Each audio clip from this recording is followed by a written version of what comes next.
We are live. What's going on, good people? This is your boy, the Mechanical Animal. Welcome to the Mechanical Animal Show. We are live. Today's our very first broadcast where we are broadcasting live from YouTube. I am here with my co-host, the Beast with No Name. How you doing, Beast? What's going on today with you? What's up, everybody? Just another day, living the dream, as they say. The American dream, baby. Yes, sir. Yeah. Yes, sir. Today we have an action-packed show for you guys. We have a nice panel. We're going to introduce to you here shortly. And the topics of conversation today are going to be hip-hop music and its effect on our youth. Doesn't matter what the youth is. It doesn't matter their racial background. Just what are the effects on our youth from this hip-hop music and the type of music that's coming out today. And also the second topic is going to be the world we're opening back up. As we all know, across the country, we are now seeing that different organizations are opening back up to the general public. We have a mask mandate that has been reduced and reduced very well. As a matter of fact, I came from the gym today and I didn't have to wear a mask for the first time in 1 year. Let's give that a round of applause. I was so happy being in there. I went for a 1.5-mile run on the treadmill and I was not dying today. So thank you, Governor Hogan, for approving this and making it happen for the good people of Maryland. I know I am thankful for it. Thank you, sir. I was able to go to several establishments today without wearing the face thing. And I know, Beast, you and I have had several conversations about this whole face mask thing and where it's going. We'll jump into that as soon as we get into that side of the topic. So what I want to do right now is I want to bring in our panelists for today's show. And first and foremost, I'm going to bring in a good friend of mine, Marie. Marie and I know each other from the military. I'm not going to get too much into her background. I'm going to let her kind of give her spill on that. And she's going to be here on the panel today talking to you guys and everybody else about those topics that I mentioned earlier. So without further ado, let me bring in my good friend, Marie. Hi, everyone. Hello, I'm Marie. You can call me M. I have known Mechanical Animal for a couple of years now. Yeah, we served in the military together. Well, he left. I'm still serving. I'm originally from the island of St. Lucia. Another thing we both have in common. So Word! I should have brought the flag down here. Actually, boom. Boom! Well, actually, check it out. Look at our little island right there. Right there. Beautiful St. Lucia. And what you drinking in there? Water? Water. And this cup is made from one of my cousins from St. Lucia. So if you're interested in having your own. Oh, of course. I definitely want one of those. Add it to the collection. Yes. Exactly. I appreciate that. I need to get out to that island someday. I got to check it out. You've been hearing about it too much for you not to be there, but you're missing out. It's true. You're missing out. Yeah, we'll get you in there. I guess we have a fifth panel member today. It's Rafiki. He's going to be joining us. Rafiki's always jumping in. So Marie, tell us a little bit about yourself. So, oh man, which aspect of my life you want to know? There's so many aspects. Okay, just give us a quick little breakdown. So you know where you already gave us where you're from, Island of St. Lucia. Okay, so I was raised. I left St. Lucia at age 10. I was raised in New York. I graduated from college there, Buffalo, New York, and then I decided to join the military. And then since then, I have been in the military serving as a nurse. I'm a soldier, of course, and I used to like dancing, but I kind of stopped doing that a lot. You used to dance a whole lot at lodges when we were over there. Yeah, you did a lot of kizumba dancing and the workouts. Yeah, that was nice. The African dancing. Yeah, they're all over the internet now. Like, I mean, I used to dance way before Instagram was popular with the Afro beats. Yeah, the Afro beats and everything like that. Yeah, but hey, I'm old school now. I'm old fashioned, you call it. Nah, it's all good. It's all good. Well, now, I'm sorry. No, go ahead. But now I'm on a spiritual journey. Mm-hmm. I am learning to, just have that walk with Jesus and build that relationship with him, and that's my focus now. And that's always a good thing. Always a good thing. Definitely. Well, I appreciate you coming on the panel today and going in on some of these discussions that we're getting ready to have. I'd love to get your perspective on both of those topics because we do. I typically see you post on certain things, so that's why I brought you into this show today because I do want to get your backdrop on, what we have as far as a subject lineup today. I'm getting ready to bring in our next panelist. Her name is Jess. I know Jess from IG. We became friends on IG. She's a really cool person. She's all over the place, always working out, always doing something kind of crazy. She's a pretty dope person all the way around. And I've always just liked to see the things that she posts because it's always interesting. So without further ado, I'm going to go ahead and bring in Jess and let her kind of give a little bit of a brief about herself. So let's bring in Jess. What's up, Jess? How you doing?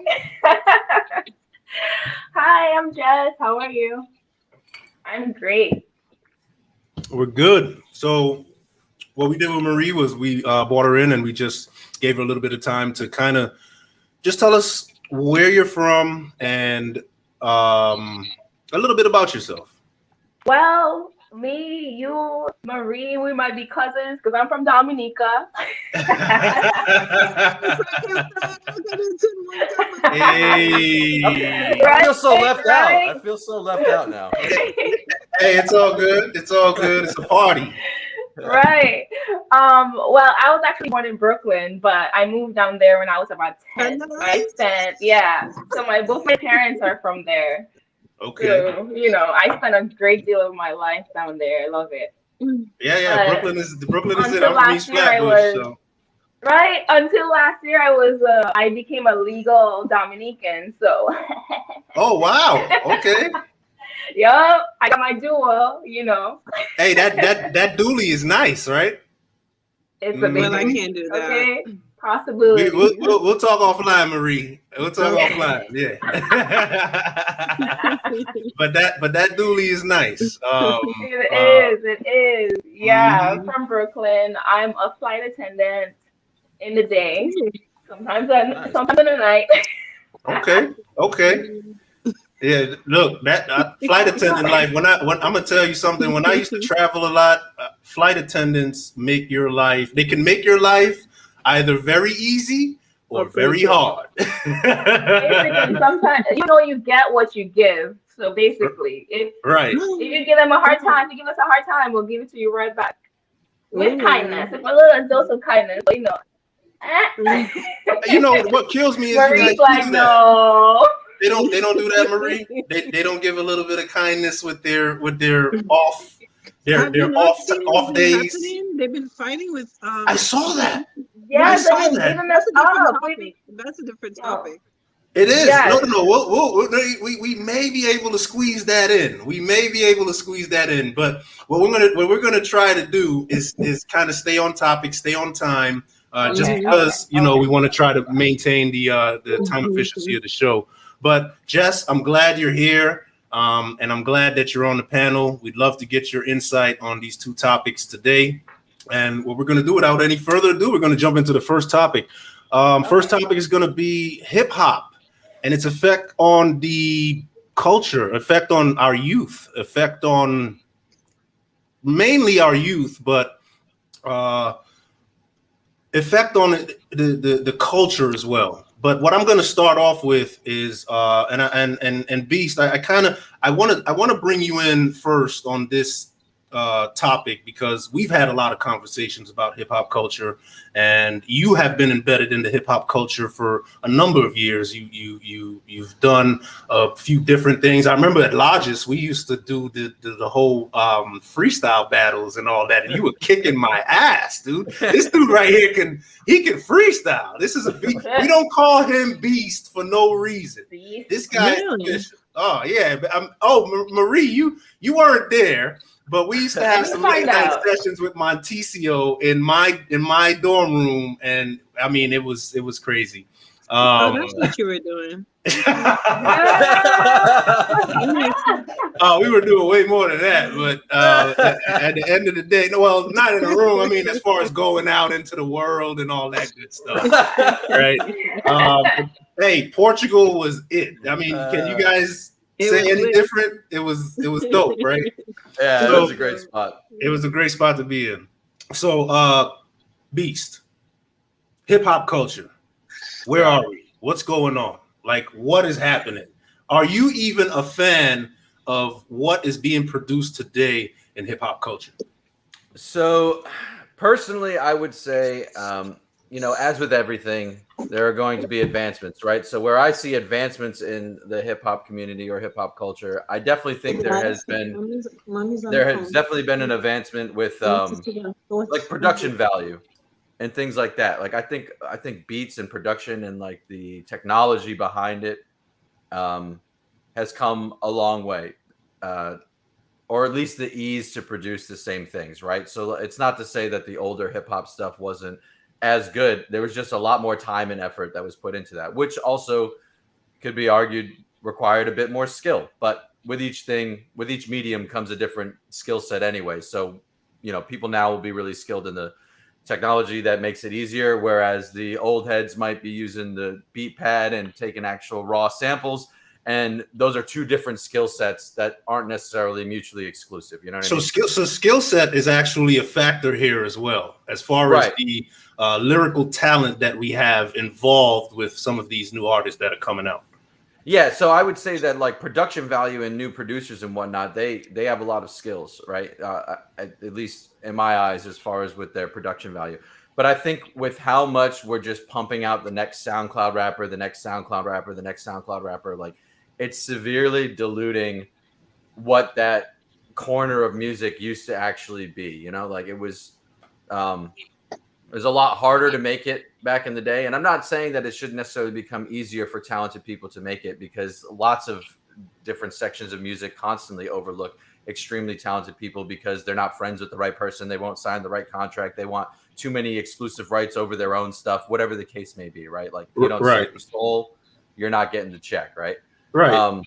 But I think it has become somewhat problematic that they're just pushing out whatever the youth latches onto. And I honestly think the shift in the culture and with what is put out there for music is largely connected to the unnecessary and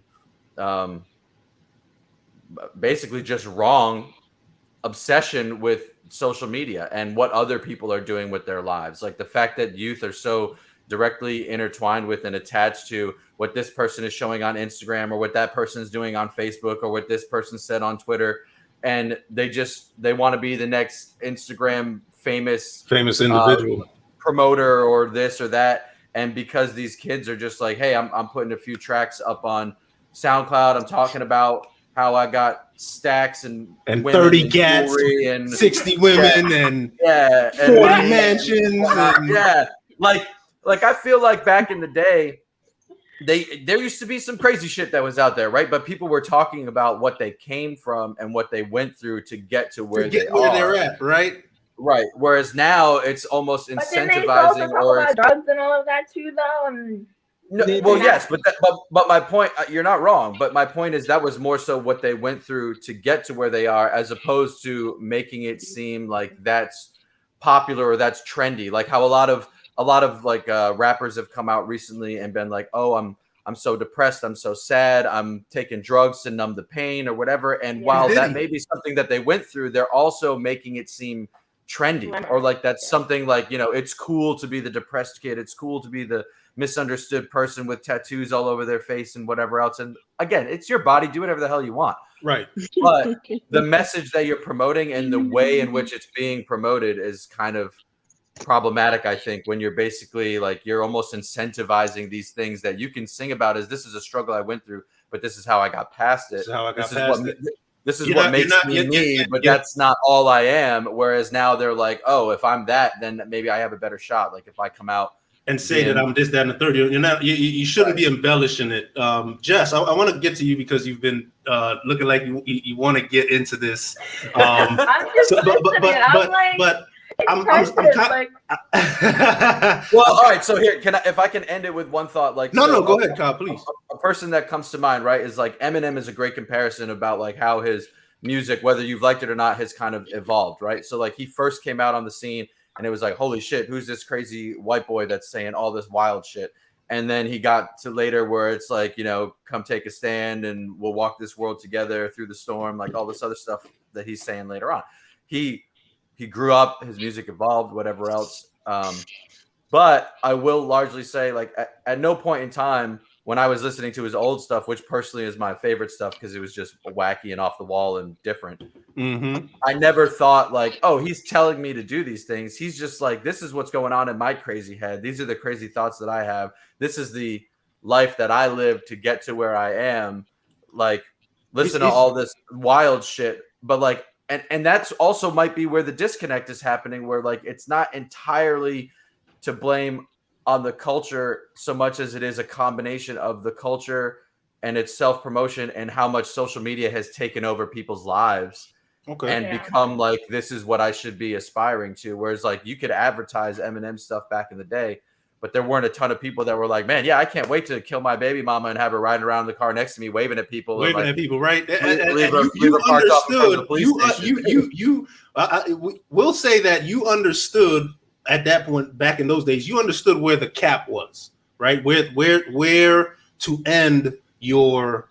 I understood a creative license, and that wasn't saying like this is what I'm doing or this is what you should do. Like I'm just saying this because it works, and you know it might pique your interest. Just like I wouldn't send Stephen King to jail for some of the fucked up shit he's written. That he wrote, right? Exactly. He's just writing. It's supposed to set a story, right? There you go. Jess, can I get your input on this? I mean, how do you feel about hip hop music that is coming out today? And it's actually good what Kyle did, which was, the Beast did, which was bring in the whole older generation of hip hop artists into the new generation and kind of speak a little bit about how these older artists were able to tell you their story, but tell you also how they were able to move on from that past that they had, that really bad past. So as far as the new generation of hip hop artists that are out there, how do you feel? Yeah. Are they doing the same thing? Are they doing the same thing, or are they just promoting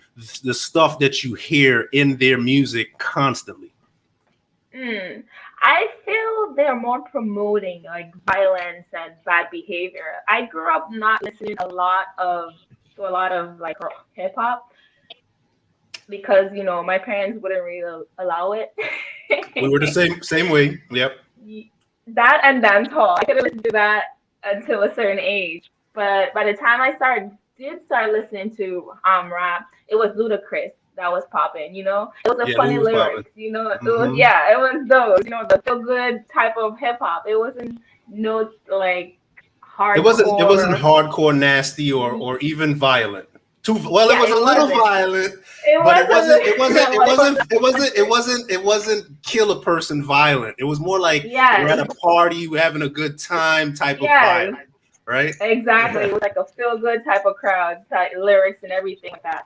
But now, these kids, I feel like they don't even need to be talking about promoting, like, whatever they're promoting in the music, and it doesn't even make sense. It's just a repetition. I get that kids have the goldfish brain span nowadays. Yeah. No, that's real. That's real. So you have to keep repeating it at least 10 times for them to like remember it. I'm like, so I get that part, but they really do get what's that word I'm trying to use? They're really impressionable. This kids nowadays are really impressionable because I'll see kids that have never been to a struggle. Their parents paid for everything up into college, even through college. But they want to be gang. They want to be gang. Yeah, want to be gang, sing these lyrics, doing dumb shit on Instagram for the gram. They make like $200 on their little first paycheck. They put everything in one. They're like, No, that's exactly. Yeah. No, this is the culture. This is what it is. No reason to what's so glamorous about the struggle life? You never been through the struggle life. I get it with the kids who've been through the struggle life and they can relate to the music. Right. But the kids that have never been through it, they will beat their parents just to be in the struggle Just life. to be in this. Listen, I live in Prince George's County, and this is one of the richest black counties in America, right? Literally #1 county for the most, for the highest, I guess you could say. Yeah, and the thing that blows my mind is that when I drive around here, I'm driving around $1 million, $1.5 million homes, right? Yeah. And I'm watching these kids. This is black communities. I'm watching these kids with their pants below their waist, and they parents. I'm gonna tell you, we here in DC, their parents either work for the federal government or law enforcement, or they do something of a high stature, right? Yeah. These kids are running around Prince George's County like they live in East Flatbush, Brooklyn, New York, where they got to tote a tutu just to get right. No, it's not going down out here like that. Like y'all are cooling out here in PG. Like that's, and I totally get it. I get what you're saying. I understand, Jeff. It's wild out here. It is wild what they want to do. And to segue into that, Marie, I kind of want to get your thought process on this as well. These kids and the way that they're being brought up, right? This new hip hop culture, and you as a dancer, someone who is very involved in music, you know, how do you feel about, you know, what's going on? I don't know if you have a really big, if you favor more hip hop to, you know, Afro beats or Caribbean music, but you know, what's your take on it? So growing up in the Bronx, originally I was from Olinville Avenue in the Bronx. And okay.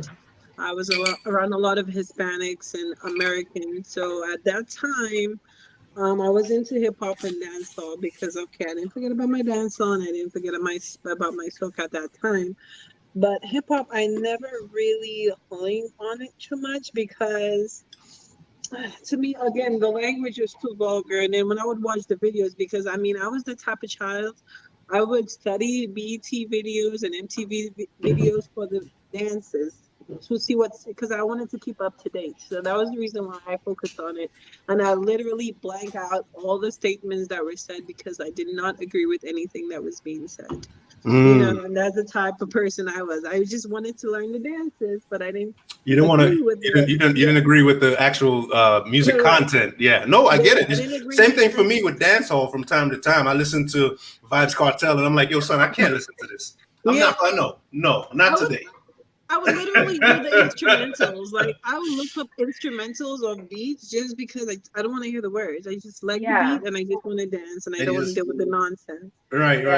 And basically, back on the topic that we were talking about, I do believe that hip hop originally was for us as a community, for us to uplift ourselves and actually do something for ourselves to get us further into society. And then, you know, it was great to see different other ethnic groups and races and so forth actually dive into it and actually accept it and love it, because music is really supposed to bring us together, to unite us.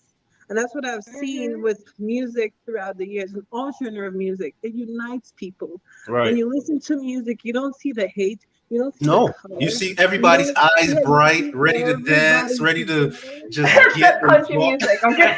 No, she's right. The only light you get in your eye for that stuff is like if you're looking at your cousin the right way. No, I got you.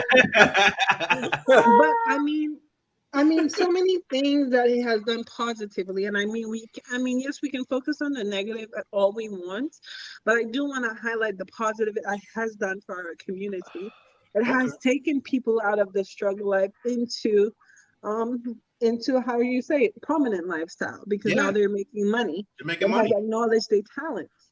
It allowed them to express themselves, like I said. And for dancers, it has helped us express ourselves. Marie, you got notes? Yeah, I wrote it down. No, no, that's what I'm talking about. She over there taking notes, writing down ideas. That's I mean, absolutely we can true, touch though. on She's things got a like point. that No, when we go. she's definitely got a point. I mean, as far as the art of music and for each individual for each individual involved in music, whether you're a singer, a rapper, or you're a dancer, that the whole hip hop culture has created something for everyone to have a piece of it, right? Right. And it go ahead, Beast. I was gonna say I think that's kind of where another place where there's a bit of a divide is like there is definitely a huge difference between music being like your artistic or emotional or spiritual outlet, like whatever you want to look at it as, versus or even if it's just a hobby, like, you know what, I just enjoy doing this. Like, it's, you know, instead of going to the gym and hitting the punching bag to let off steam, I like to write down some lyrics and sing a song or play a few chords or whatever the case may be. That's all well and good. But then you've got the flip side of that where people are like, I'm solely doing this for the sake of the fame and fortune and whatever else. And they invest fully into that. And it's another, just for comparison's sake, another thing with that is like even athletics among the youth, right? Like, so athletics, great thing. Like, it's great to stay healthy. It's great to stay active and whatever else. But then when they put all their eggs in the basket, like, I'm going to become an NBA star, I'm going to become a baseball star, I'm going to become a football star, whatever the case may be, hockey star, soccer star, whatever. There's the potential that won't happen.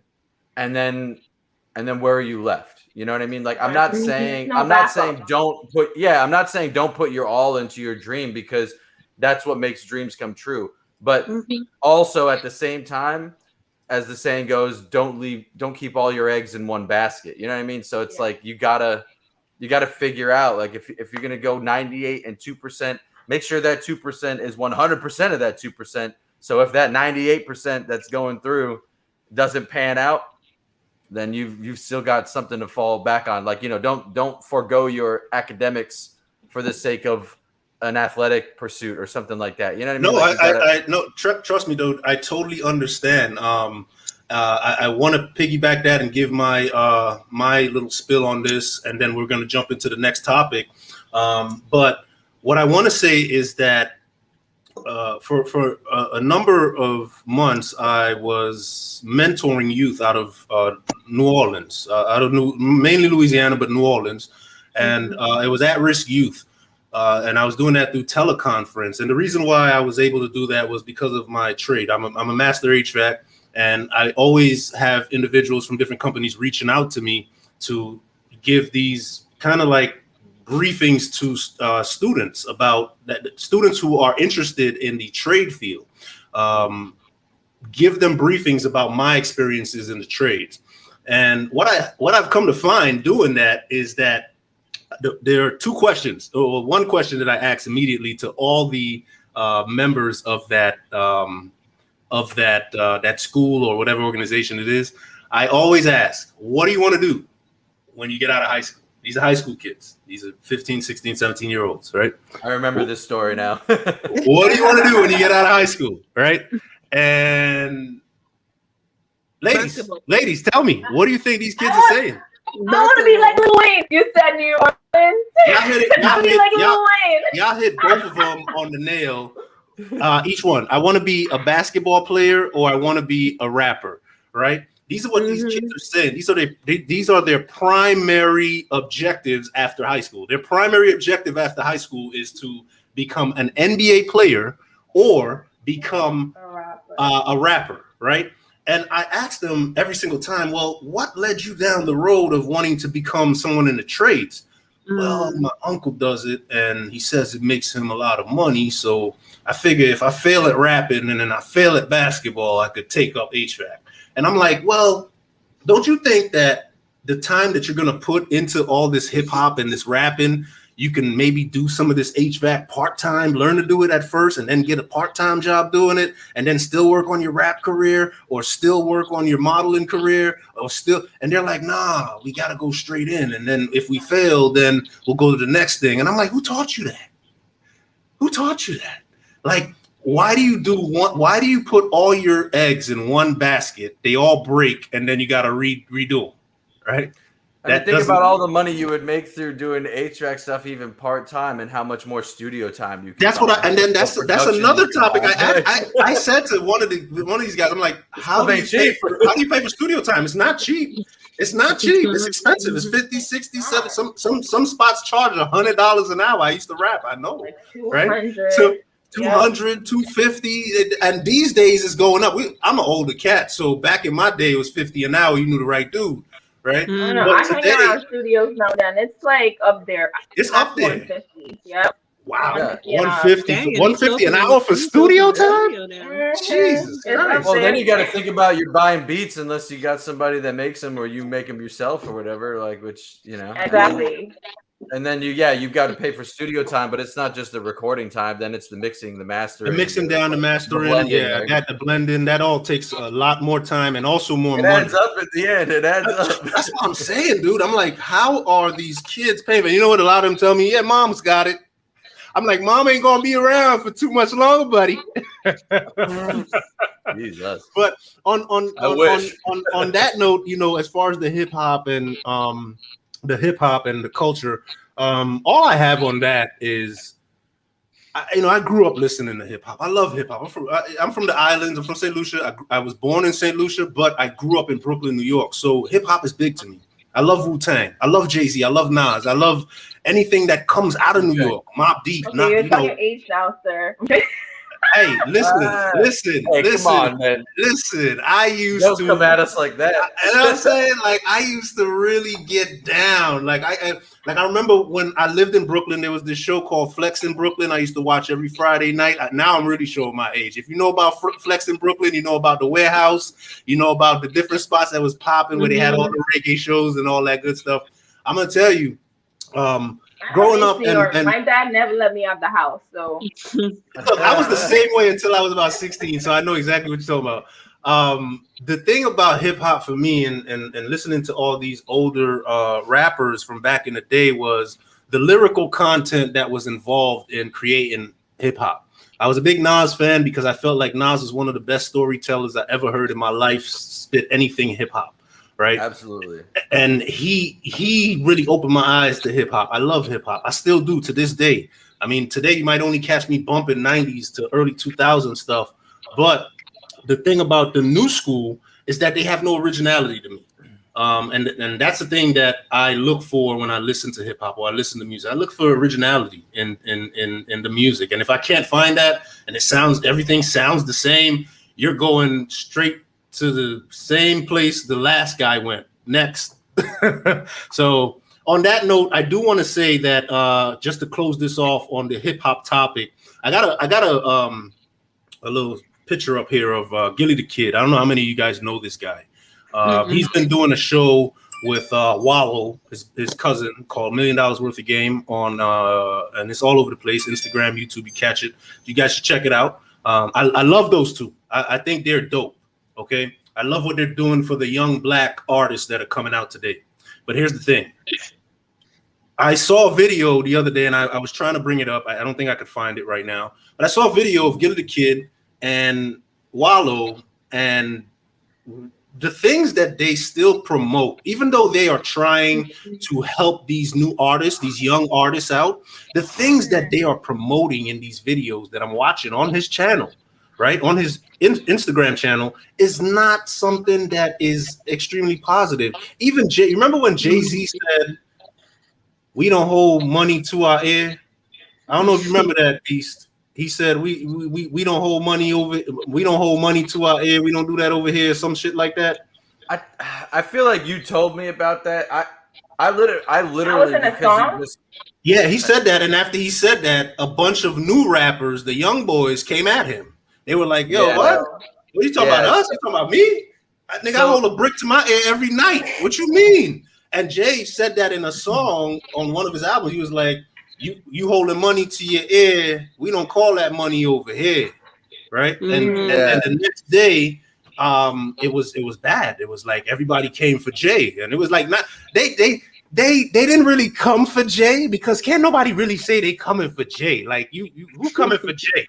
Right? Jay's gonna kill your career, so chill. And I'm telling you that, right? Jay's gonna murder you. Any of you young boys think y'all gonna come at people like Jay-Z? It's not gonna happen. But the reason why I got Gilly the Kid up here is because I'm gonna say something.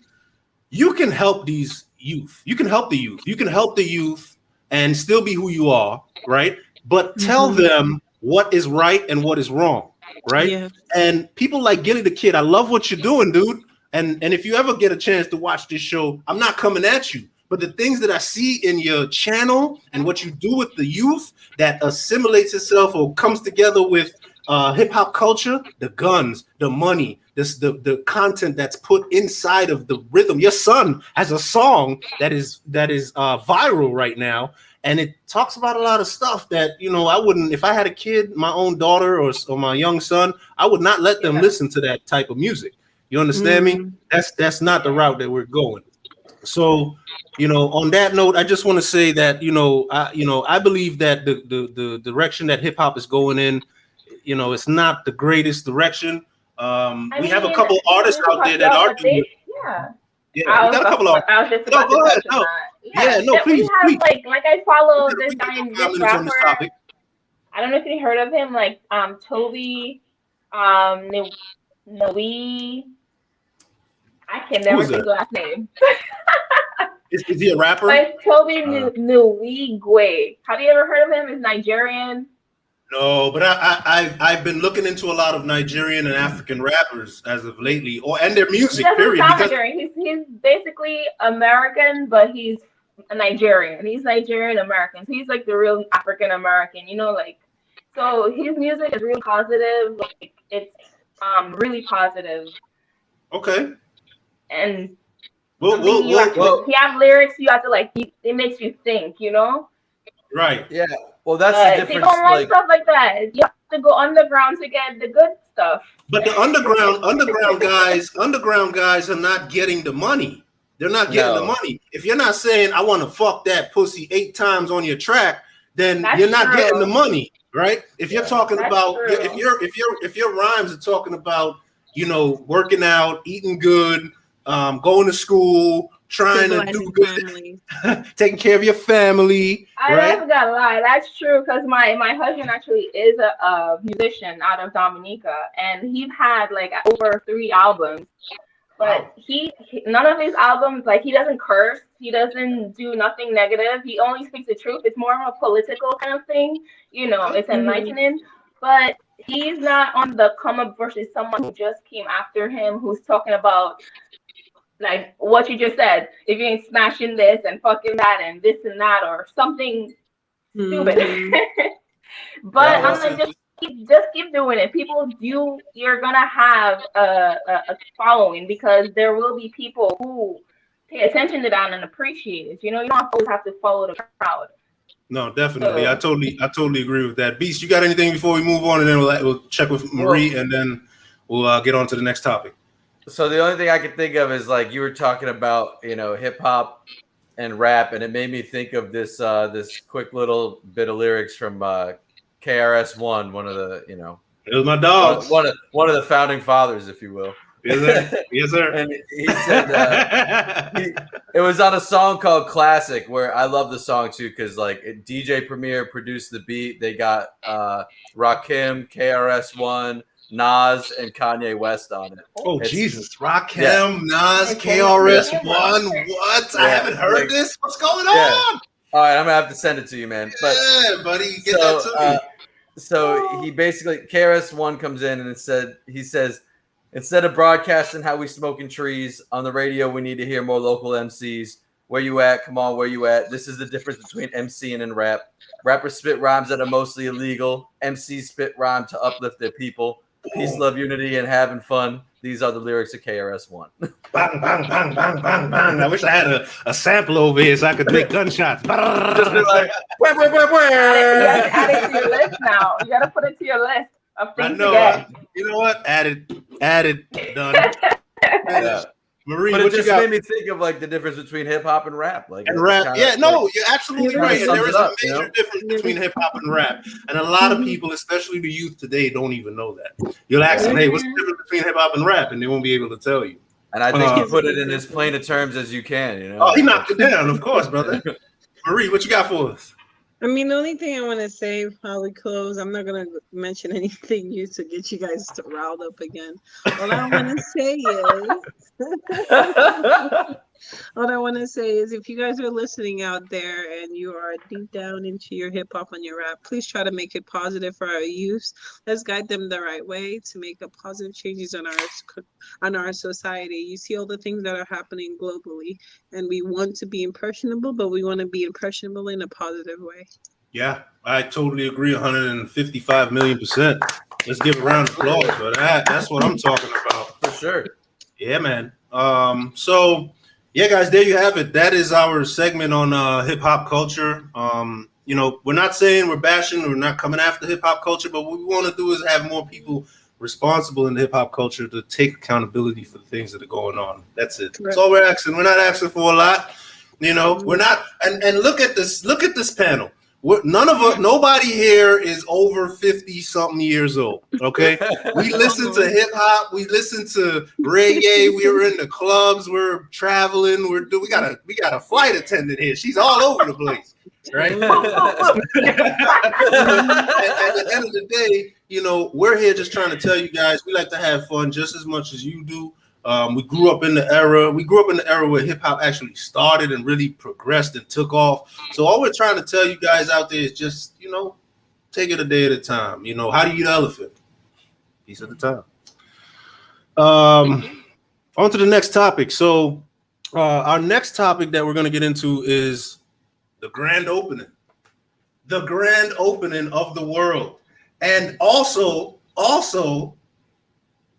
we're going to toss in the fact that the world is now opening, and just a day or so ago, we have an abundance of emails released for official use.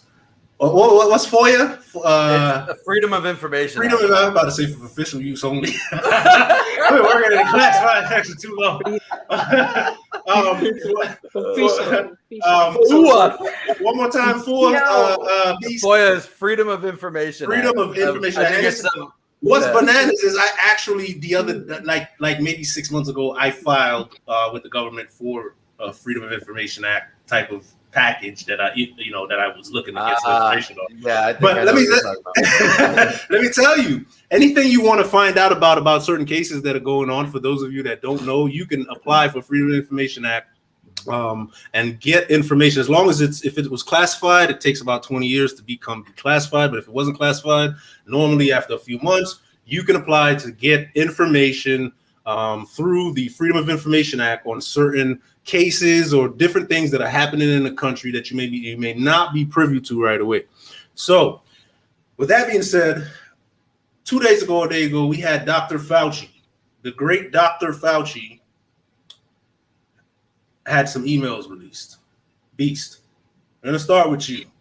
I know most of us have probably not gone through all these emails, but I'm actually gonna, what I'm gonna do right now is I'm gonna throw one of those emails out there so we could take a look at it. And one of those emails is it the one to Sylvia? Sylvia. Dang, you remember all 10,000 emails? There's no. I know. There's one that I think it was Sylvia. I kind of want to look it up. It's been circulating quite a bit. Oh, it's believe me, it's been circulating. There's one that he had on. Where is it? It was on the mask. It was a woman that sent him an email, and she was like, "This is back February of last year." I swear her name was Sylvia. I swear. It might be. Let me. But they didn't implement the mask wearing until almost April. Say that again. Yeah, was it about the mask wearing? Yes. But in February they didn't even think about wearing masks. But it gets deeper. Look at what you just said. In February of last year, they didn't even think about wearing masks. February of last year, Dr. Fauci was already looking for a vaccine for the virus, right? And he had already said that they've been working on a vaccine for the virus for a certain amount of time. How could that be? But I understand what you're trying to say, but you look at his profession, though. Remember, okay, am I the only one in the healthcare field? Mm-hmm. And that's why I brought you in, Marie, because I know Okay. about your background in healthcare, and I want to get your. It was to Sylvia.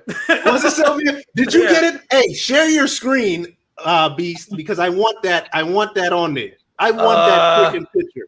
I don't know how to share it. It's on my Instagram. Shit. I'll try and find it on Instagram. Yeah, try to do it on your computer. I want to put that up. I'm gonna send it. I'm gonna send it to him you the on link. Instagram. Send me the Yeah. link and I'll put it up. There we go. Okay. Good, smart thing, Jess. We'll see if you can Marie, get it. Marie, I want to get your feedback on this.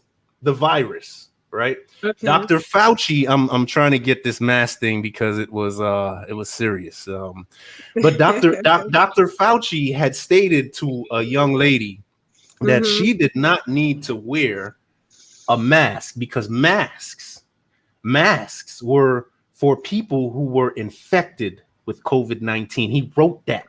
In an And they email. said it too. I remember, like the first week of COVID. Okay, not the first week literally, but you know when it first came out, they said only if you have COVID or infected to wear a mask. Right. And they were preaching that for everybody. I'm like, So okay. while you guys were still looking at that and partying in the club in February, December, I was watching the news and paying attention to what was going on overseas. You And I said started in getting February? In February, I was in Dominica Carnival, shaking my bum Yeah, bum. exactly. And I saw people in Carnival, and I'm thinking, are they not paying attention to what's happening in China? And what was happening in China, I think it started like end of August, beginning of September. It started August, September, October, and So- February. I know all too well because I was traveling at that time. I know, I saw you traveling. I moved that whole month, and I was in all the hot spots. I went to Italy. I went to 2 spots in Italy. I was in Milan and Naples, and that was for about a week. And then from there, I went to Madrid.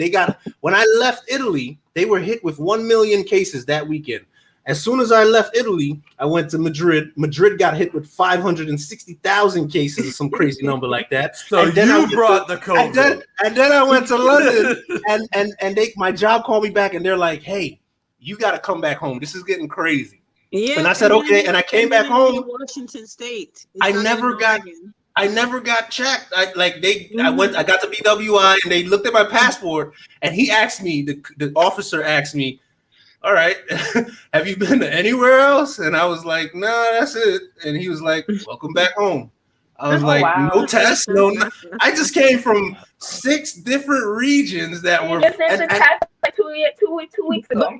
But quarantine wasn't a thing then, and I was talking about it, and I actually mentioned it. I remember at work, I was like, yeah. As soon as we came back from the holidays, I was like, I think we need to start talking about this COVID thing. Although I'm not gonna lie. Right. Although I'm not gonna lie, I was en route to Dominica, so I went through St. Lucia. That was in December, and I had a little cough, you know. Yeah. So I had a little mask because I'm that, I wore a mask. To be a responsible adult, I got to St. Lucia, and they actually held me up for like a good 10-15 minutes to quarantine me. and that was in December. I was like, no, I'm just I just have a little sore throat, a little cough. Yeah. And Daniel was up. Yeah, I got quarantined for 5 minutes. Look at that, for 5 minutes. I know when I was when my very last trip, when I was in London, coming off those 2 trips from Italy and Madrid. In London, I had a slew of Asian individuals at my hotel. And I had a walk-in breakfast type setup where it was like a buffet, and every last one of them were. And I'm watching the news, and I've seen from August. This is February of 2020. August of 2019, I already knew that COVID was running rapid through the Asian territory, and no one was paying attention. Right? It wasn't until I started traveling, I was like, "Yo, why are all these people sick? And they all coughing on my food over here at the breakfast line. I can't eat this no more." And I changed up everything. But the thing was, what was crazy to me was seeing this happen. So at that time, England, Wuhan, China, or China period, did not stop their people from moving. They were actually leaving China in droves if they could. And London was one of the places where they ended up. That's why London got hit so bad. The UK got hit heavy. Yeah. I was there. But at the same time, as soon as, for whatever reason, people in America love to act like things are uniquely American, even when they're not. So as soon as the idea of like, hey, how about if it's bad there, we're going to ban travel to and from China. And then everyone was like, oh, nope, that's xenophobic. That's xenophobic. Can't do that. Whatever. It's racist. Yeah. And other countries did the exact same thing. Nobody said it. And that's where the issue I have is China should have done what America did in March. They should have done that in like August, and it wouldn't. No, you're not wrong. You're not wrong. And that, but unfortunately, like China has mishandled it and misrepresented it and has not properly investigated it or provided the proper data for what has actually been going on there. If you ask me, but the problem is like.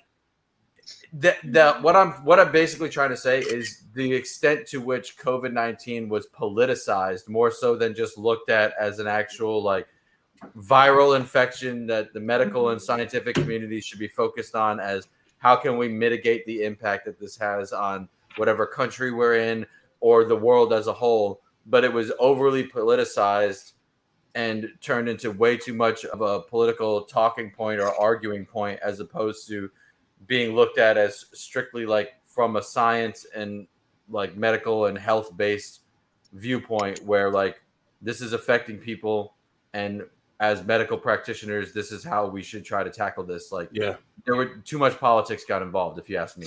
There was a lot of politics. Politics have to be involved when you're actually trying to prevent a nationwide scare.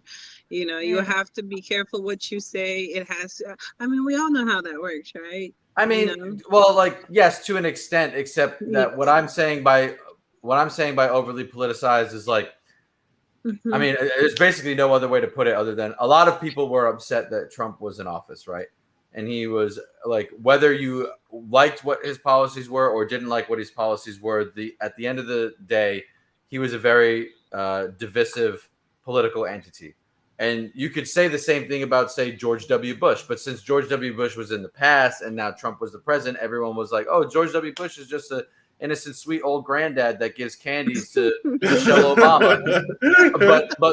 But Trump was the actual president, so they're all mad at him, which he very well may be the next George W. Bush 20 years from now if he's still around and someone else is president that they're upset about. Like, who knows?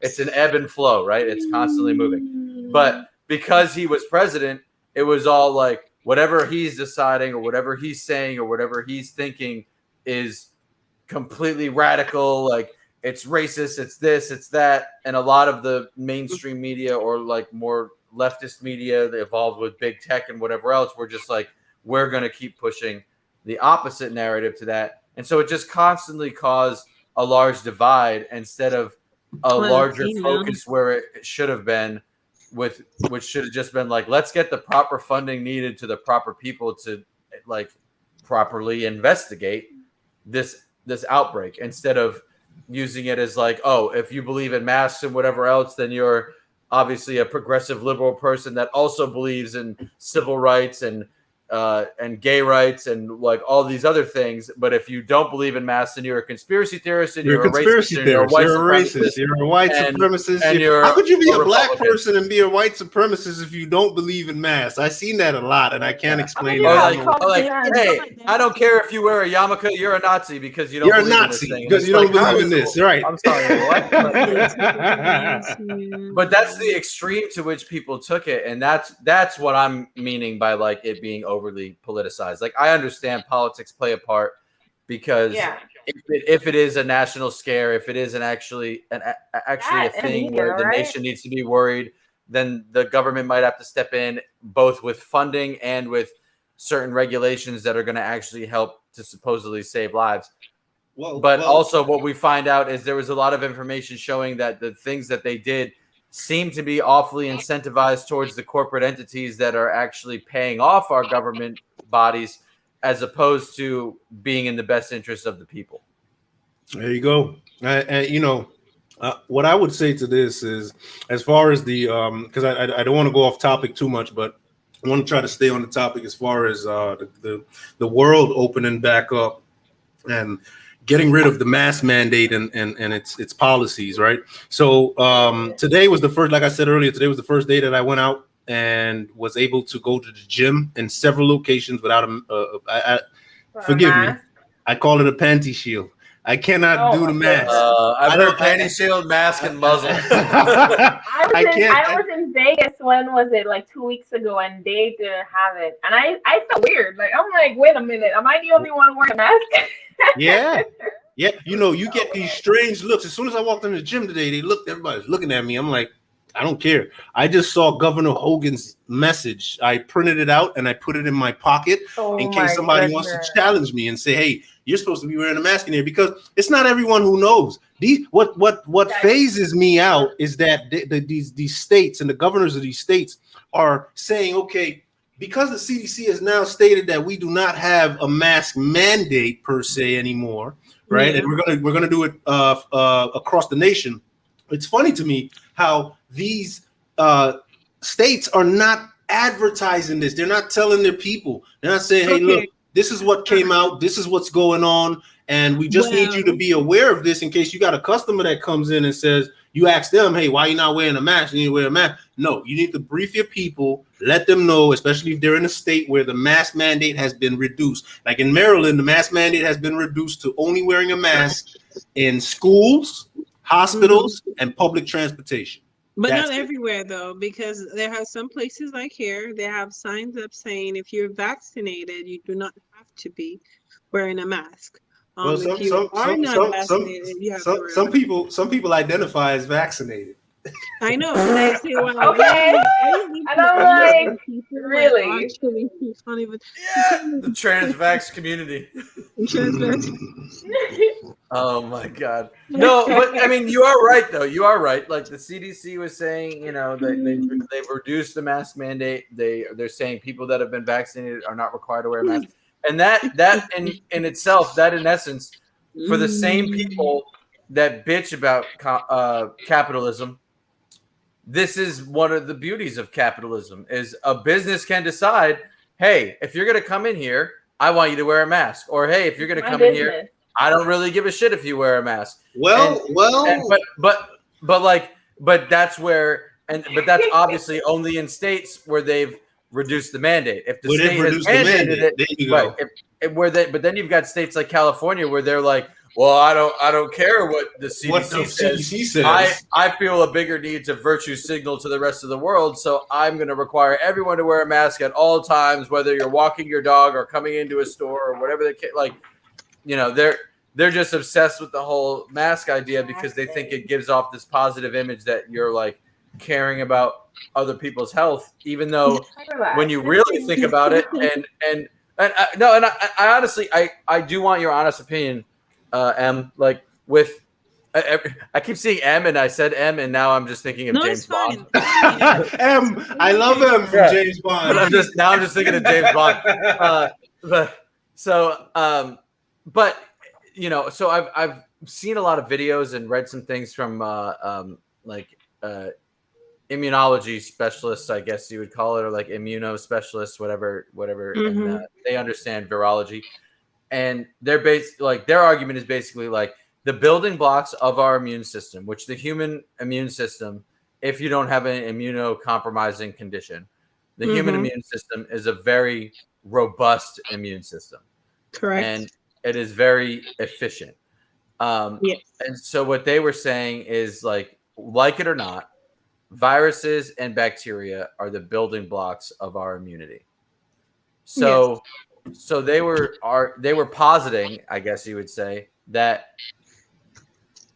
it wouldn't be surprising or unexpected that after these mass shutdowns of the economy and quarantining and mask wearing and whatnot, then when people finally emerge from this, there's going to be an influx and outbreak of infection and people contracting various illnesses because by wearing masks and not exposing yourself to minute amounts of things with the average people that you interact with and whatnot, and then additionally putting on top of that quarantining, and then especially so for older people who may have less of a social life to begin with and also may have more compromised immune systems, they're now going to step out without a mask, walking into public, running into people, and their immune system is going to be at like 30% instead of at least 80% or higher where it used to constantly be running at.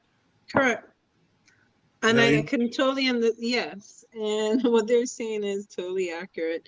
In order for you to build an immune system, you have to actually expose yourself to the environment, right? Right. Just like babies, why are we so careful and protected over babies when they come out of the mother's womb? And why we promote breastfeeding? Because that first breast milk, that colostrum there that they get, she gets some type of immunity from the mother. They get antibodies, right? Yeah, the antibodies from the mother to help protect that baby. But the child's immune system does not start developing until they start going to daycare and school age. That's when they start getting sick all the time because they're exposed to all these germs. Exactly. So you constantly see them with all these boogies and other things in their face because they're building their immune system. And if you can say that for the children, you can say that for the adults as well. If we isolate ourselves and we become this germ-free environment, and then all of a sudden one day we're exposed to these germs, of course it's going to kill you because your body's going to get this shock like, I don't recognize the other thing. Right. So you could kind of compare like the body's immune system to like, for something more physical that more people might understand, maybe say to like building calluses on your hands. Like if you don't use your hands a whole lot for things, they're not going to toughen up to be more used to the things that you're doing. And those calluses that build that protect your hand from like cutting open and bleeding and whatever else is like your immune system. The more exposure you have to certain things in minute amounts and whatnot, but constant repetition, your body is able to build a more robust defense against it. And it's less likely to affect you in a more drastic negative way. Correct. I mean, we could use a number of methods. There's tons of analogies, I'm sure, but like, I don't know why that's what came to mind, but it was. The thing is, I've had conversations with a lot of different people about this COVID virus and just its origins, where it came from. And, I'm going to tell you guys, I don't care. I never gave a shit about what anybody felt or thinks about what I have to say. But I truly believe that this virus was created in the lab in Wuhan, China. I agree with you. I low-key agree with you, but they target the wrong people. I feel like they tried to target one set and it just went haywire. Like, oh, not everybody could get it. Right. I think there is more from what I've and again, I'm not a virologist, I'm not an immunospecialist, I'm no medical practitioner. I can't say like immunospecialist. I don't know. I'm not an expert in any of these fields, right? But from what I've seen and what I've heard with it's just one of those instances where there seems to be more evidence pointing towards the possibility of it having been like an accidental viral leak from some sort of experimental like bioweapon, not necessarily even bioweapon, just like some sort of lab that was doing tests on viruses. Like it doesn't even necessarily have to be a bioweapon. Bro, you gotta put it in you gotta put it in the terms of like Dr. Fauci. There's a possibility that maybe in the context of what we're talking about in the future, that there somehow, some way, if we wait 6 months and another 3, we might be able to. But no, you ever watch this guy? You ever watch this guy? This guy is always like, okay. You ask him a question and he's like, he's always fucking avoiding the question. Rand Paul. It's a hypothetical of a hypothetical of a hypothetical. It's politically correctly answering the question. Okay, no, you know what? That's not fucking politically answering a question. That's avoiding that shit altogether. We know I'm just saying there's a lot of evidence that points to the possibility of it maybe being lab derived versus occurring naturally and somehow infecting somebody. Because yes, we know about like pangolins and bats and whatnot being in wet markets in Oh my China God! They were and talking all about that stuff. these people. But- Fauci is stuck on the fact that this came from an animal who transferred it to in the wet a market, human yeah. being. As But- far as and talking about this bat soup, like dude, yeah, How but many? that's And the then thing. But like, you will say but- that, but how many people even attempt to be at least a vegan in 2020? right? yeah, but well, yeah, I don't know about in China, What and is we'll never scary get the food? real, That's a we'll how many never get people the whole nother, attempted? we'll never get the real numbers from China anyway, because it's like, you know, their government controls all the information we ever get. So like, but my point is that there's just too much evidence shown towards like, you know, the lab being cited for having improper practices in place that could possibly cause problems, and the fact that like, you know, they're saying that it's this and that, and I don't know. There just seem to be. I'm trying to remember the exact terminology that they use, but there was something that that lab in Wuhan was cited for. Gain of function. They're working on gain of Well, function. that was some that was bullshit. that was the NIH supposedly sending them money. Yeah, and it's true. but It's in the emails. You know, True. Yes. Yeah. But these guys. I personally Fauci lied and said he wasn't even that he was He did. questioned by Rand Paul under Congress and stated that he did not have anything to do with the research going on with COVID-19 in Wuhan. And I saw that. I was like, dude, look at your emails. You have people from Wuhan sending you emails talking about COVID-19 vaccines and everything else under the sun. So how are you not involved in this? This man probably perjured himself. He perjured himself under Congress, possibly. very well may have. Like I'm gonna have to pull up the video, so that I can see. Jess, what you got for us? I gotta pull up the video so I can see exactly the name of the individual, but they're like, I have zero sympathy for Dr. Fauci because apparently I don't care because him, like, he's just like Bill Gates, who's now getting involved in medicine and virology. Why is Bill Gates? Why is Bill Gates? No, because there's money to be made. But what I'm trying to say is, like, I have zero money to be made by who? By who? Dr. By Fauci him. makes $417,000 a year. That's more than the president. It's never enough. That's not my point. Like, I'm not saying that they're making money for the right reasons. It's just always about money. But my point, what I'm trying to say is, I will find it so I can send you the video, or at least tell you the name of the individual. But there was a doctor who was like at the leading edge of things when the AIDS and HIV epidemic was going on.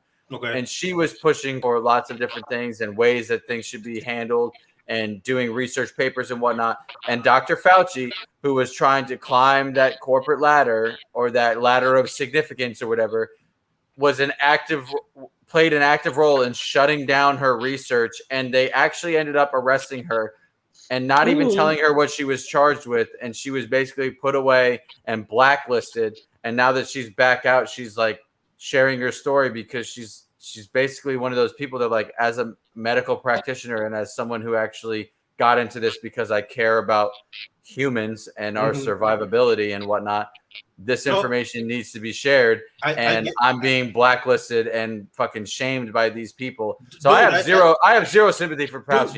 He's been at the top of the totem pole of fucking assholes that have been trying to shit all over people that are trying to spread the truth, and he's just like, whatever keeps me in power and gets me money. Trust me, dude, I get it. And I understand as far as doctors who were, the thing that blows my mind is that even regular doctors who came and gave their position on this virus, on everything that's going on, there were some doctors, just like you're saying, and it's not just that doctor, but it's a vast majority of doctors who were shut down during this COVID-19 thing that was going on, because they had a difference of opinion in what Dr. Fauci was saying.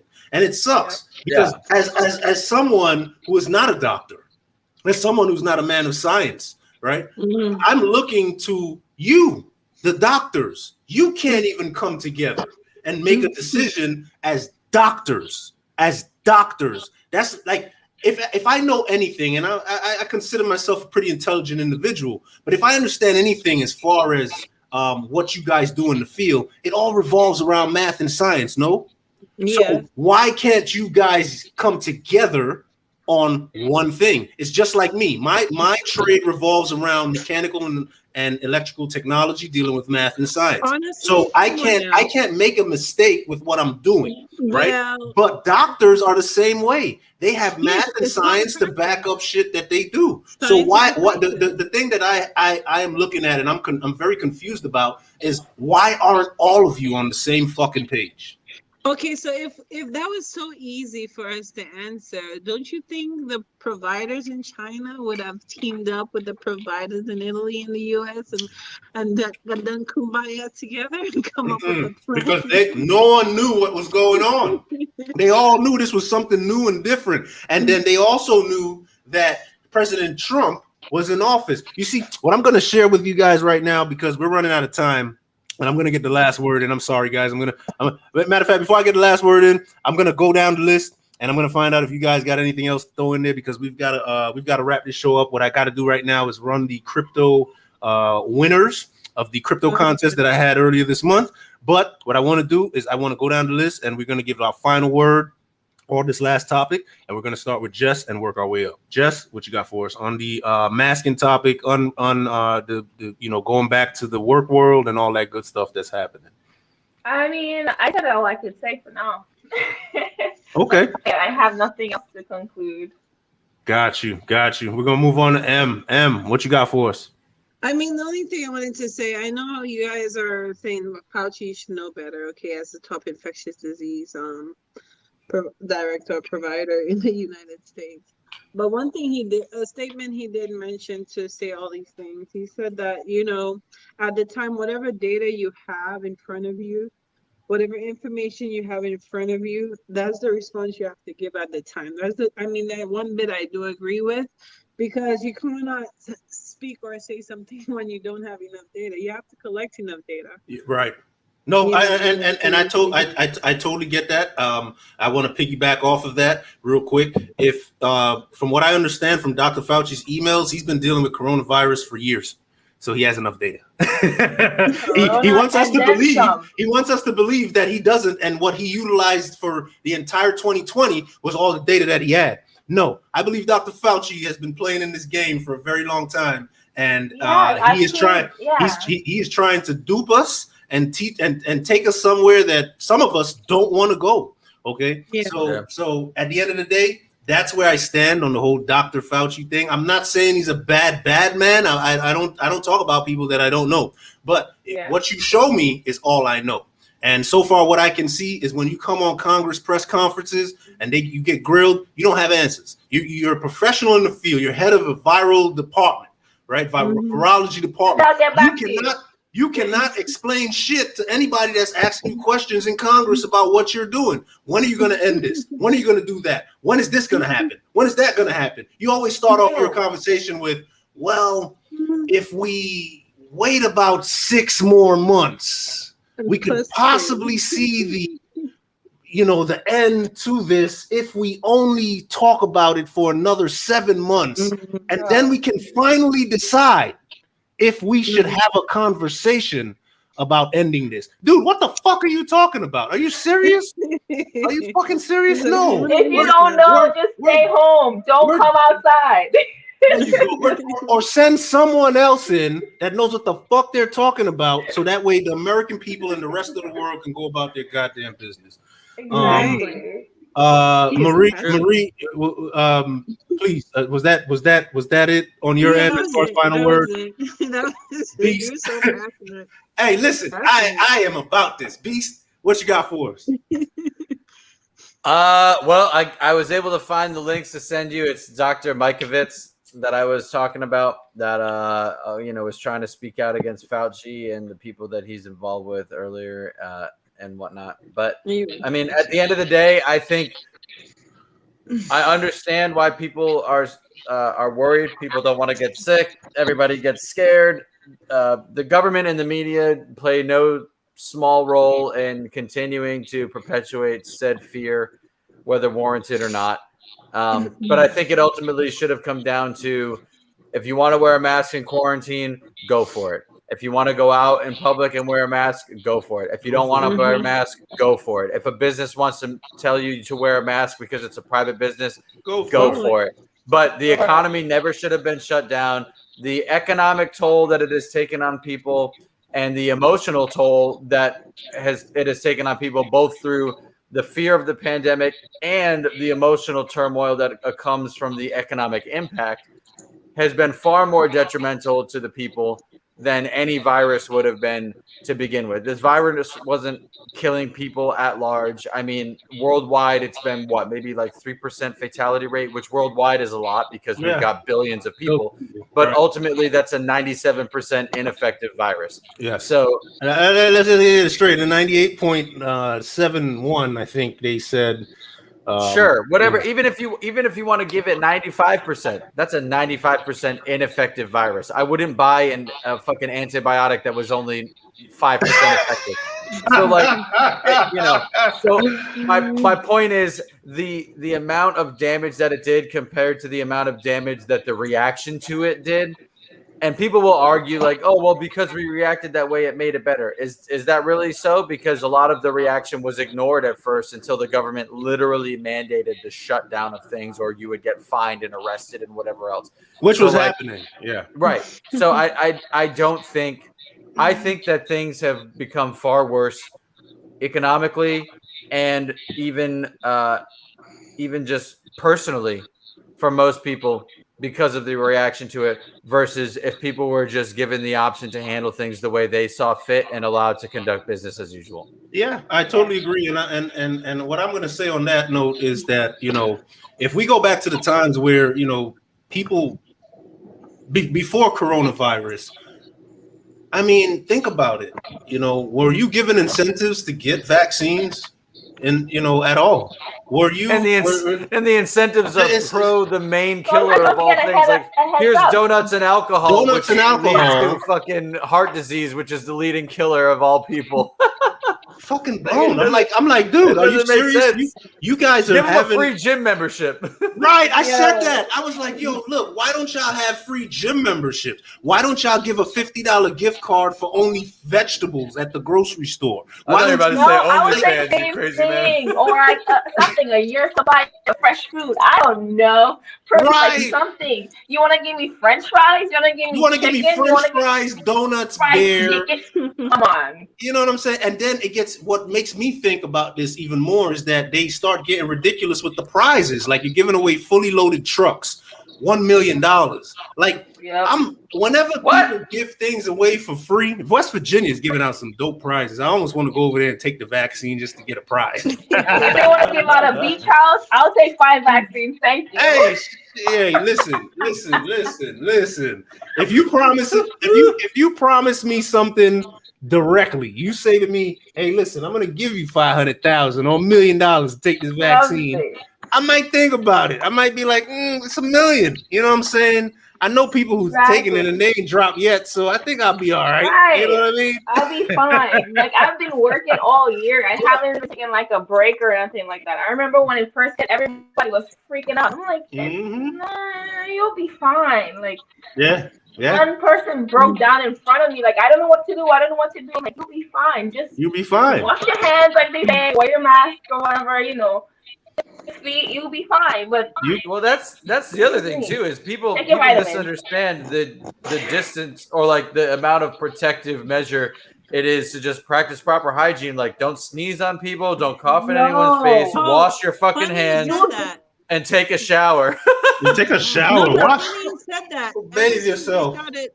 Ever since they started opening things back up again, and people are reintegrating, and I've noticed people slacking off. They're not washing their hands. Mm-hmm. I've seen it at the gym today.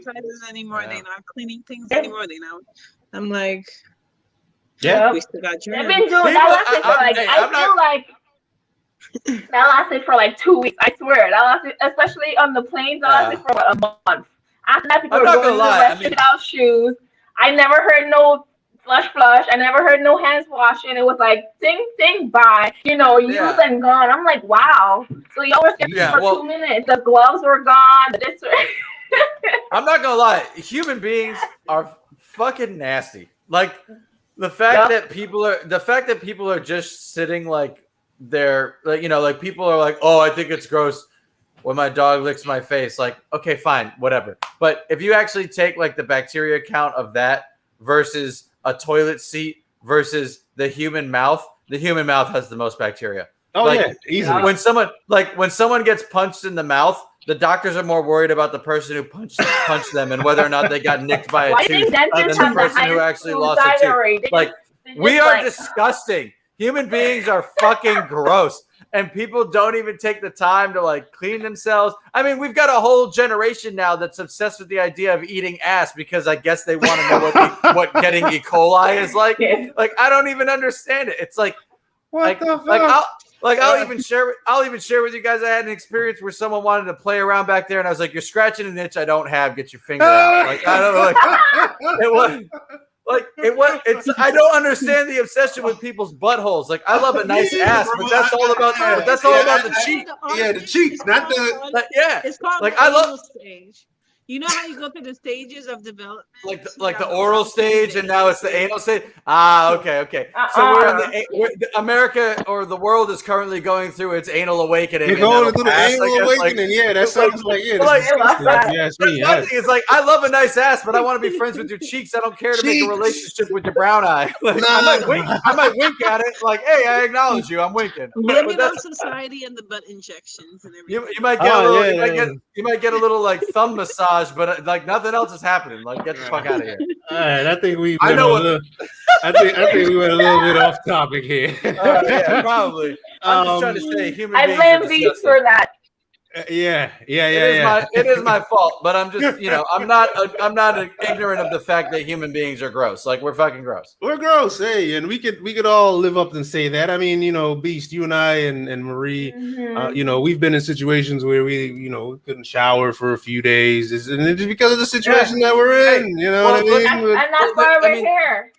Yeah, the fix of getting a vax or getting like drugs. They just run through drugs instead of fixing it naturally. They just run through drugs. Like, relax. Yeah, it's true. Your body is capable of doing so much.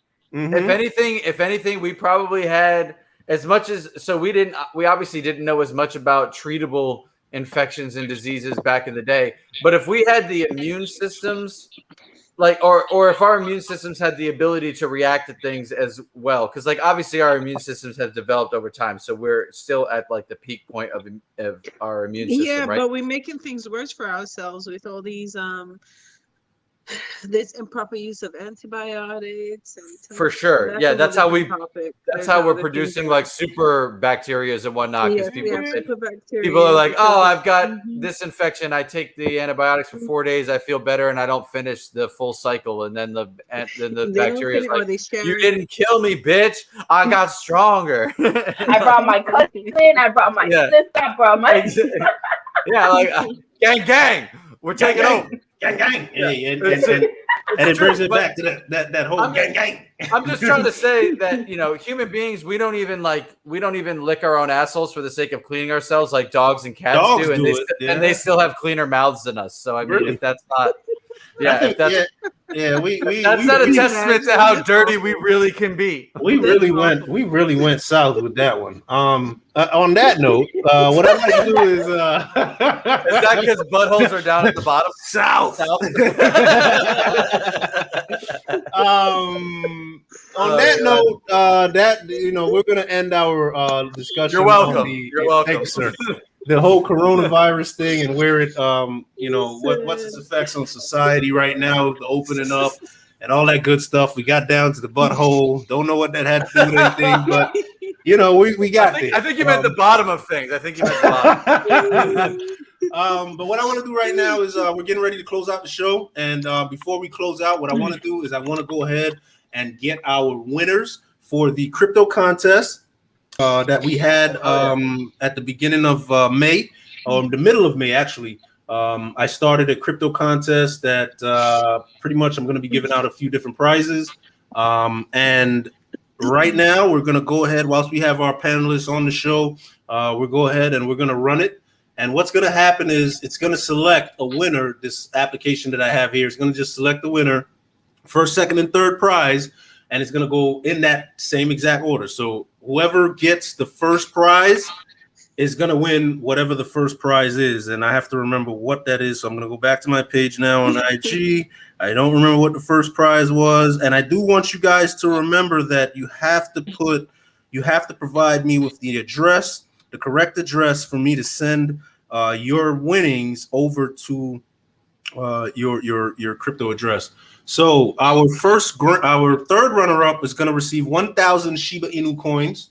Our second runner-up is going to receive 1 million SafeMoon coins, and our grand prize winner is going to receive 500 Dogecoin. 500 Dogecoin.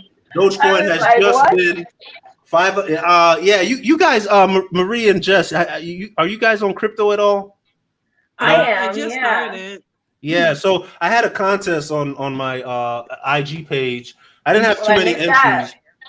You didn't have too many entries, so you mean I could have won 1 million? You could have got 1 million. Yeah.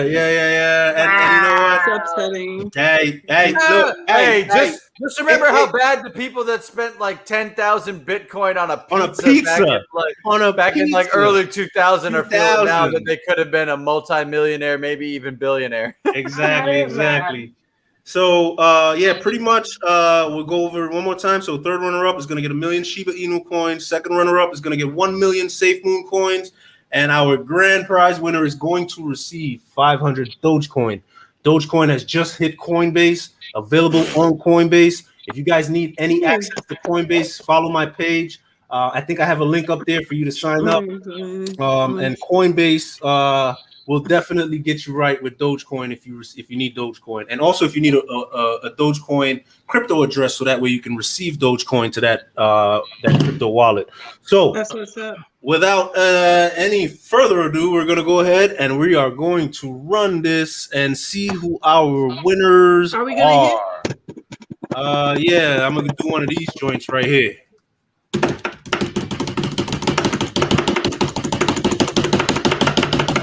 First winner up of the 500 Dogecoin is Life of Jaff. That's my good boy on IG. Congratulations, buddy. Second winner up is Villa de Vega. That's my good homie from high school. And our third runner up is going to be De La Vie. Oh, wow. Okay. So there you have it, ladies and gentlemen. Those are our winners of the crypto contest on my page. First place for the 500 Dogecoin is going to be Life of Jaff. Second runner-up is going to be Villa de Vega. For the, I think, 1 million Shiba Inu coin. Second runner-up is going to get the 1 million SafeMoon. And the third runner-up, who is De La Vie, is going to receive the 1 million Shiba Inu coins. So what I am going to do is I'm going to contact each one of you and pretty much give you 24 hours to get back to me. If you do not get back to me, we are going to forfeit your winnings, and I'll pick it up. We are going to pick another winner for those winnings on that crypto contest. So as soon as we get off live today, I'm gonna go ahead and post the winners, the list of the winners for the crypto contest. Need you guys to contact me, provide me with your Life of Jaff. I'm gonna need your Dogecoin address. Villa de Vega, I'm gonna need your 1 million I'm gonna need your SafeMoon address for you to get your 1 million SafeMoon coins.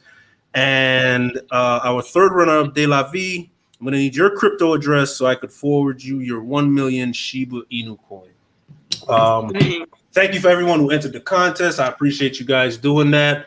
I think it was something that we could do more often, just to get people familiar with the crypto game. Our channel is about crypto and other life shit. So, life shit. crypto is big in our world. So, we try to do something on the show where, we give a little bit back and teach a little bit about the cryptocurrency. So congratulations once again to you guys. I'm looking forward to hearing back from you so I could get you guys your earnings and your winnings as soon as possible. All right. So, yeah, I think that does it for today's show. I really appreciate my panelists. Jess, thank you so much for coming on the show today. You guys did great. Marie, thank you. I really appreciate it. I know Beast appreciates it. He always it's been awesome having other people to talk to for sure. Yeah. He doesn't like talking to me. Whoa. Wow. No, that's not it at all. But you know what? I will say though, like it's always nice on various shows, like be it a podcast, a vlog, whatever. Like it's nice when people bring in other folks with other opinions that either do or don't agree, but you're not just constantly sitting in an echo chamber of like, this is what I think. Echo chamber, I like and that. you know what I mean? Like it, like you might end up like agreeing on certain points, disagreeing on other points, but at least it offers a variance of perspective as opposed to just this is what I'm saying and all I'm getting is like the reverb of me saying what I'm saying back to me and just like you don't want to just sit there with confirmation bias. You know what I mean? Like you want to know that other people are either agreeing or disagreeing, why they're disagreeing or agreeing, and then maybe even where you find common ground. Like that's the only way that true education and true expansive knowledge ever occurs. So it's always a nice thing to have that aspect, you know? Yeah, definitely. As far as, collaborating, it's just a collaboration. And on top of that, if people don't come together and share ideas in a sensible fashion and way, we'll never get to know what the other man is thinking and why he thinks like that, right? Yeah. And that's the only way that you can pretty much work out issues or troubles between people. Right, we have to talk about certain things that are going on in this world, and if we can't do that, then we've got a shitty situation, and it doesn't make it easier for anyone. So platforms like this and sessions like this, even if it's just us doing it, and then other individuals are watching it, they're able to say, well, if he can disagree with her or him, and they can still do this without having the rah-rah in between, then there is a chance for life and earth and peace and this and that and the third and the fourth, right? So this is why I kind of put together little segments like this, and in the future we're going to move forward and continue doing this with more segments where we have more individuals come on board with differences of opinion to a far extreme. And I'd love to get someone on here that just wants to argue all day, because I can do that. I can argue all day. I got the facts. Beast has the facts. Right, we're here to give what we know back to you, so you guys can, I don't want to say challenge us, but come at us with what you got, because what we want to do is we want to put information out there that maybe we're wrong, maybe we don't have all the answers. Yeah. Right? And the majority, Beast, you could attest to this. Majority of the stuff that we're pulling is from resources that we find are valid. So that's where you find the difference between people picking things like a la carte because it's confirmation bias versus actually taking all of the factual information and absorbing all of that and then formulating their viewpoint, which I'm not going to say that. I personally don't believe in confirmation bias, but I understand why that happens, because there was probably a stage in my life where that was something that I was doing without even realizing. Right. But at the same time, ultimately, what it comes out to me is like, I appreciate someone, whether I agree with them or not, I appreciate someone who comes from a place of conviction, because it means you truly believe in what you're saying. Now, definitely. If I disagree, prove me wrong. Tell me why I'm wrong. Show me how I'm wrong. And I'm open to being wrong if you can actually justify my being wrong. But if my conviction is just as strong as yours and you can't tell me why I shouldn't be convinced in what I'm convinced with, then there's no reason for me to secede to your point. Exactly. It doesn't mean we shouldn't still have the discussion, because maybe it is a point where there is no definitive answer and people are going to be polarized to one side or another, and both perspectives should be shared. But if there is a definitive aspect to this thing and there is like a final point that is like, listen, dude, it's not X, Y, or Z, it's simply X, then whoever can prove that it is simply X deserves to walk away the victory of that. The victory of that conversation, right? But at the end of the day, if you are open to being convinced of actual truth as opposed to just going with confirms the outlook that you wish to have, that's where the divide occurs. You know what I mean? Yeah. Beast, look, I'm checking out the time here. It looks like we're busting our yeah, my bad. I ramble. So yeah, I really appreciate the sermon, Beast, the last little segment that you gave there. It was awesome. Thank you, sir. Once again, I'd like to thank my panelists, Marie, Jess. Thank you so much. We'd love to have you guys. We'd love to have you guys back on again if we ever have another discussion on something relevant, such as what we just had, or anything different in the future. I'll definitely reach out to you guys to let you know, and then it would honor us to have you guys back on the show. We really had a good time today. But on that note, I'd love to say to the viewers out there, I see we have a few audience members, like 1, 2, or 3, something like that. The show just started. We're just getting ramped up, and look forward to us having more material out there in the future on crypto life stuff, as far as politics and whatever the fuck else we feel like talking about on this show. I mean, the main portion of it. Suggest things. We will make it interesting. We'll make it for you guys. But on that note, I'd like to say once more, thank you for everybody that watched and tuned in for our Mechanical Animals show today. Once again, thank you to my viewers, my co-host Beast. Salute to you, man. You're the man. Hey, Marie, I gotta give you one of these because you are top flight. You are that person. Yeah, you're right. That's true. But yeah, on that note, Jess, thanks again. Thank you all for watching the Mechanical Animals show. Until next time. Bye. Peace. Bye. Peace. Bye.